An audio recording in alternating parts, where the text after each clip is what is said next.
کما کتب علی الذین من قبلکم، جیسے کہ یہ فرض کیا گیا تھا ان پر جو تم سے پہلے تھے، یعنی یہود اور نصارہ، ان پر بھی یہ روزہ جو ہے یہ فرض تھا۔ البتہ احکام مختلف ہو گئے، جیسے جمعے کا دن، اور جمعے کو چھوڑ کر یہودیوں نے سبت کا دن اختیار کیا، عیسائیوں نے جو ہے وہ سنڈے کو اختیار کر لیا، لیکن احکام میں فرق ہے۔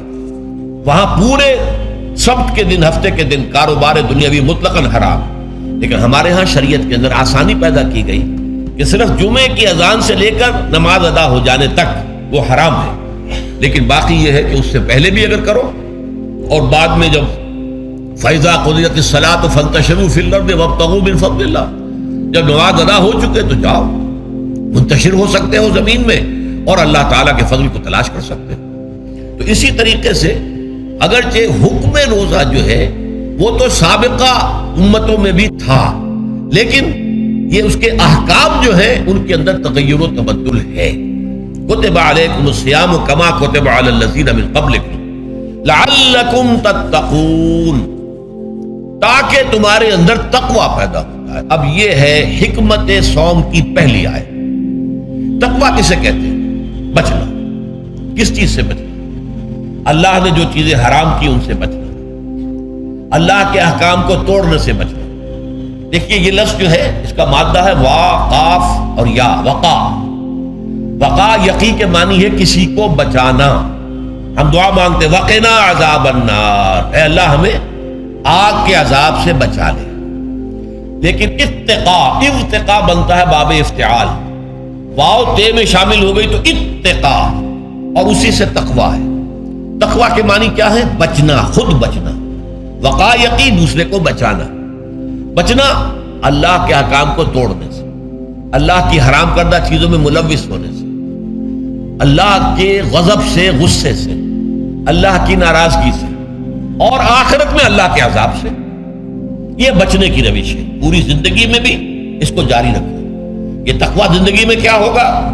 اللہ کے احکام کو توڑنے سے بچنا، اللہ کی حرام کردہ چیزوں میں ملوث ہو جانا، ان کا استعمال کرنا، کھانے پینے سے متعلق ہو یا وہ شہوت سے متعلق ہو یا کسی اور چیز سے متعلق ہو، اس سے بچنا۔ اور یہ بچنا جو ہے آخرت میں نتیجہ خیز ہوگا، جہنم سے بچاؤ ہو جائے گا، آگ کے عذاب سے نجات مل جائے گا۔ اچھا روزے کا اس سے تعلق کیا ہے یہ سمجھ لیجیے۔ دیکھیے ہمارے گناہوں کا سب سے بڑا سبب ہمارے نفسانی تقاضے۔ ہم ایک حیوان بھی ہیں اور حیوان سے برتر بھی کچھ ہے، وہ میں بعد میں عرض کروں گا، لیکن حیوان تو ہے۔ جیسے ہر حیوان کو کچھ خوراک کی ضرورت ہے، ہمیں بھی ضرورت ہے۔ ہر حیوان کو بقائے نسل کا معاملہ جنسی ہے، وہ ہمارا بھی ہے۔ ہر حیوان کو کوئی نہ کوئی سر چھپانے کی جگہ چاہیے، کوئی گھونسلہ ہو، کوئی کھو ہو، کوئی بل ہو، کچھ بھی ہو، اس کو چاہیے آخر۔ اسی طریقے سے ہمارے سارے تقاضے، حیوانات کو بھی آرام چاہیے، ہمیں بھی آرام چاہیے۔ یہ حیوانی تقاضے جو ہیں، جن کو ہم کہیں گے اینیمل انسٹنکٹس، ہمارے وجود کے اندر ہیں یہ، اور ان کا تقاضا ہمارے اندر سے ابھرتا ہے۔ اسی کو اڈ اینڈ لیبیڈو کہا ہے فرائڈ نے۔ جدید نفسیات کا بابا آدم جو ہے وہ فرائڈ ہے، اس نے اسے اڈ اور لب سے تعبیر کیا، اس سے اوپر سیلف کو لایا ہے، اور اس کے بعد جو ہے وہ سپر ایگو ہے۔ تو یہ تین درجے اس نے متعین کیے ہیں، اور میں اس کی دقت نظر، ایکیوٹی آف آبزرویشن کا بہت قائل ہوں۔ اگرچہ نظریات کا جو نتیجہ اس نے نکالا ہے وہ غلط ہے، لیکن ایکویٹی آف آبزرویشن کا قائل ہوں کہ اس نے انسانی شخصیت کے 3 لیولز کو آئیڈینٹیفائی کیا۔ یہی 3 لیولز ہمارے ہاں ہیں، نفس، قلب، روح، یہ 3 لیولز۔ اس نے کہا اڈ اینڈ لیبیڈو یہ لوسٹ ہے، پھر ایگو، سیلف، پھر سپر ایگو۔ 3 لیول وہ بھی مانتا، اگرچہ ان کی تعبیر اس نے غلط کی ہے، لیکن جہاں تک اڈ اور لیبیڈو کی تعبیر ہے وہ صحیح ہے، وہ حیوانی تقاضے۔ اچھا ان حیوانی تقاضوں کے بارے میں یہ بات بالکل واضح رہنی چاہیے کہ یہ اندھے بہرے ہیں، انہیں صرف اپنی گریٹیفیکیشن، اپنے تسکین سے جو ہے ساری بحث ہے، اس سے کوئی غرض نہیں کہ حلال ذریعے سے ہو حرام ذریعے سے ہو۔ پیٹ کھانے کو مانگتا ہے بھوک کے اندر، اب آدمی جو ہے حرام کے اندر بھی بیمار بیٹھتا ہے، یہاں تک کہ خود شریعت اجازت دیتی ہے کہ اگر جان پر بن جائے، آدمی جو ہے وہ فاقے سے مر رہا ہو، تو وہ کوئی حرام چیز کھا کر بھی اپنی جان بچا سکتا ہے، لیکن عام حالات میں نہیں۔ لیکن ہو سکتا ہے ہمارا چٹخارا جو ہے وہ حرام کی طرف ہمیں لے جائے۔ کسی کو واقعتاً اللہ نہ کرے کہ سور کے گوشت کا چسکا لگ جائے، وہ اس کے بغیر بچتا ہی نہیں، کھاتا ہے۔ شراب کی عادت ہو گئی، پیتا ہے، یہ نہیں۔ تو ہمارا پیٹ مانگتا ہے اور اسے اس سے غرض نہیں کہ حلال سے کھایا ہے یا حرام سے کھایا ہے۔ ہماری شہوت اپنی تسکین چاہتی، اسے اس سے غرض نہیں کہ حلال سے یا حرام سے، جائز سے یا ناجائز سے۔ اسی طریقے سے ہمارے تمام تقاضے جو حیوانی ہیں، ایک تو یہ کہ بہت زوردار ہیں، اور چونکہ وہ اندھے بہرے ہیں، لہذا جو قرآن میں کہا گیا ان النفس لامارۃ بالسوء، یہ نفس تو بدی کا حکم دیتا ہی ہے۔ یہ گویا کہ اس کے اندر رجحان جو ہے انہیرنٹ ہے کہ وہ بدی کی طرف انسان کو ترغیب دلاتا ہے، چاہے وہ اپنی ضروریات سے متعلق ہو، چاہے چٹخاروں سے متعلق ہو، چاہے جو بھی لذت اسے درکار ہے اس سے متعلق ہو، چاہے وہ جنسی لذت ہے اور چاہے وہ طعام کی، یعنی جسے ہم کہتے ہیں کہ انسان جو ہے وہ اپنے پیٹ اور فرج کا غلام بن کر رہ جائے، اس لیے کہ جو تقاضا بھی آیا ہے اس کو وہ پورا کر رہا ہے۔ یہ جو کیفیت انسان کی ہے، اس کے لیے ایک مشق جو ہے وہ روزہ فراہم کرتا ہے۔ روزے کے آپ نے 12، 13، 14 گھنٹے کا بھی روزہ ہوتا ہے، بعض جگہوں پر 16، 17 گھنٹے کا روزہ ہوتا ہے۔ اس عرصے میں آپ اپنے نفس کو حلال چیزوں سے بھی روکے رکھتے ہیں۔ اس منہ زور گھوڑے کو جو ہے آپ اس کی لگام کس کر رکھتے ہیں کہ حلال بھی نہیں کھانے دے رہے۔ بھوک لگی ہوئی ہے، کھانا بہترین موجود ہے، نہیں کھا سکتے، اللہ کا حکم نہیں ہے، اللہ کی اجازت نہیں۔ شدید پیاس ہے، بہترین مشروبات فریج میں رکھی ہوئی ہے، نہیں کھا سکتے، نہیں پی سکتے، جائز نہیں، حالانکہ حلال ہے، حرام نہیں ہے۔ بیوی موجود ہے، یا جیسے کہ لونڈیوں کا معاملہ ہوتا تھا، لونڈی موجود ہے، لیکن نہیں، آپ اپنی شہوت جو ہے وہ اس سے پوری نہیں کر سکتے۔ یہ پابندیاں نفس کے اوپر لگانا، یہ ایک مشق، یہ ایک ریاضت ہے۔ اس ریاضت کا حاصل یہ ہونا چاہیے کہ انسان بقیہ 11 مہینوں میں اپنے آپ کو حرام سے تو بچائے نا۔ یہاں وہ حلال سے رکا ہوا ہے اللہ کے حکم سے، کہ حلال چیز بھی نہیں کھا رہا، دن بھر نہیں پی رہا، دن بھر نہیں اپنی کوئی شہوت پوری کر رہا، دن بھر حلال ذرائع سے بھی، تو اس سے اس کے اندر یہ ایک، اس کو ہم کہیں گے سیلف کنٹرول پیدا ہو جائے، اپنے نفس کو قابو میں کر لے۔ یہ گویا کہ اس کا سب سے پہلا، اس روزے کی ریاضت، روزے کی مشق کے حوالے سے یہ اس کی حکمت ہوئی کہ اس سے کے ذریعے سے انسان میں سیلف کنٹرول پیدا ہو رہا ہے، ضبط نفس۔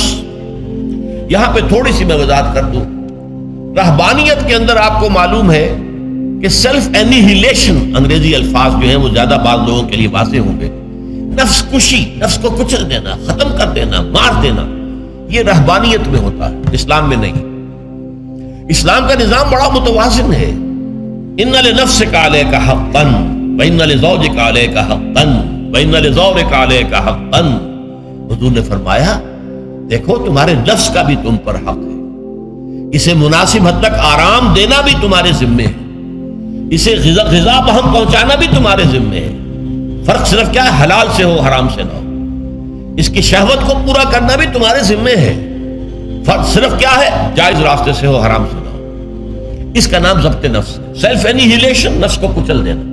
یہ جو تپسیاں جو ہیں ہندو سادھو کرتے رہے ہیں، اور جو سب سے زیادہ معاملہ جو ہے وہ جو راہب ہوتے تھے حضرت مسیح علیہ السلام کے پیروکاروں میں، انہوں نے تاریخ کے اندر جو مثالیں دی ہیں اس کا جو ہے اندازہ کرنا مشکل ہو جاتا ہے کہ کس درجے وہ لوگ اپنے نفس کو کچل دیتے تھے، جس کا قرآن مجید میں سورہ حدید میں ذکر بھی ہے۔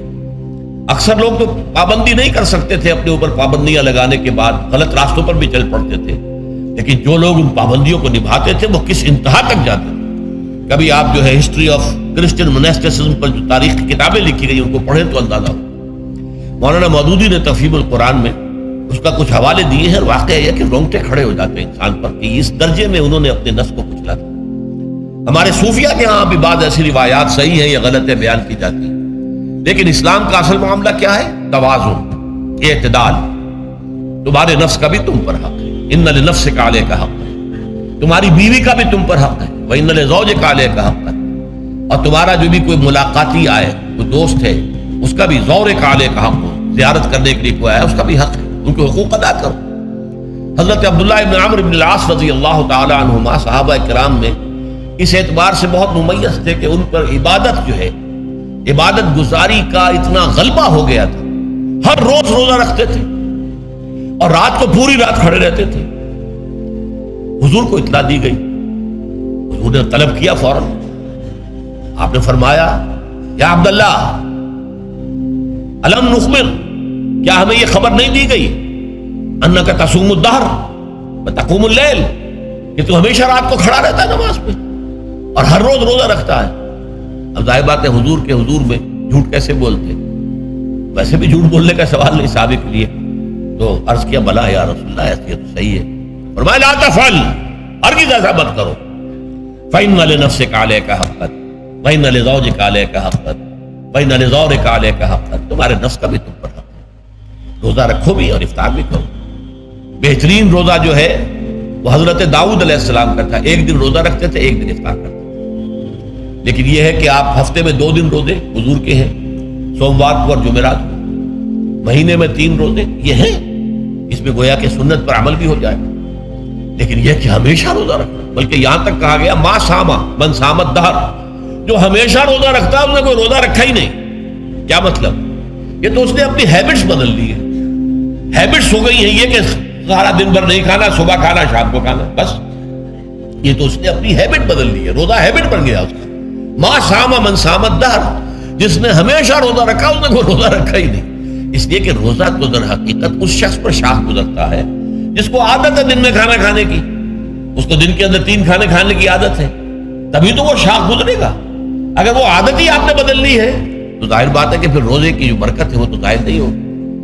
تو بہرحال اس اعتبار سے غور کیجئے کہ یہ پہلا حکم جو ہے روزے کا، لعلکم تتقون، تاکہ تمہارے اندر تقوی پیدا ہو جائے، اپنے نفس پر کنٹرول پیدا ہو۔